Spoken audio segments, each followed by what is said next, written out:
Merci. J'avais une petite déclaration liminaire à faire pour accueillir et saluer l'arrivée de Martine Nanou dans le groupe Le Vésinet pour vous, et plus largement au sein de la grande coalition des oppositions au conseil municipal, des groupes Le Vésinet pour vous, que j'ai l'honneur de présider, le groupe Le Vésinet Notre Ville, avec Bernard Bourgeot, François Gluck et Catherine Politis, et le groupe de Gabriel Carré. Donc nous serons heureux de bénéficier des compétences de Madame Nanou en matière de santé et d'action sociale, et je salue son engagement pour la ville depuis le début du mandat. Rejoindre cette coalition des oppositions, c'est rejoindre finalement une équipe qui prépare les conseils municipaux ensemble, qui échange les informations qu'elle obtient notamment dans les commissions municipales, qui fait ensemble des actions communes pour informer les Vésigondins qu'il s'agit des comptes rendus du conseil municipal, de bulletins d'information qui sont diffusés au public, et surtout c'est rejoindre une coalition qui partage les mêmes vues sur la nécessité de préserver le patrimoine commun du Vésinet et de projeter notre ville au XXIe siècle. Je salue également la fondation du nouveau groupe municipal Agissons autrement pour le Vésinet, créé par Jean-Paul Gucci et notre collègue Catherine Poncelet. Je voulais ici saluer leur engagement indéfectible en faveur de notre commune depuis le début du mandat et leurs grandes compétences sur leur sujet d'expertise respective. Et je voulais leur dire que nous serions très heureux de travailler ensemble, s'ils le souhaitent, et de partager nos expertises au service de notre ville.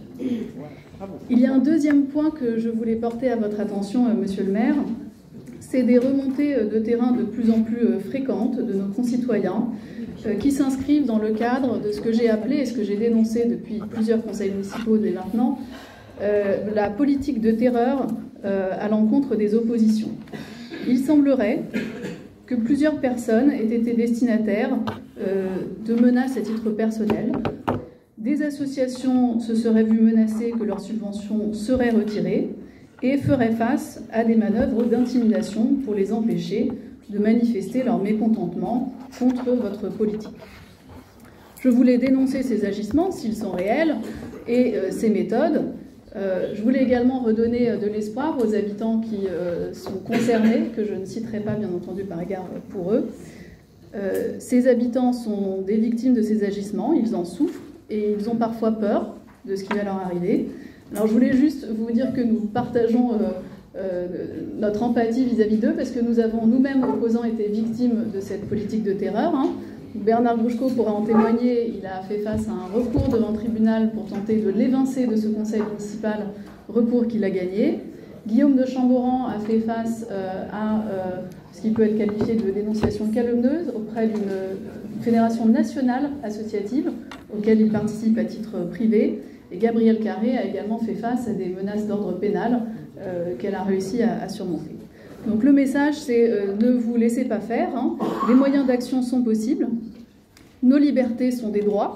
Ils sont garantis par notre Constitution. Et c'est dans l'exercice de ces libertés que nous confortons la démocratie qui nous est chère et qui est en ce moment si maltraitée dans le monde.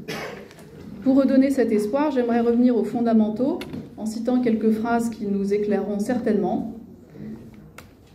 Le but de toute association politique est la conservation des droits naturels et imprescriptibles de l'homme.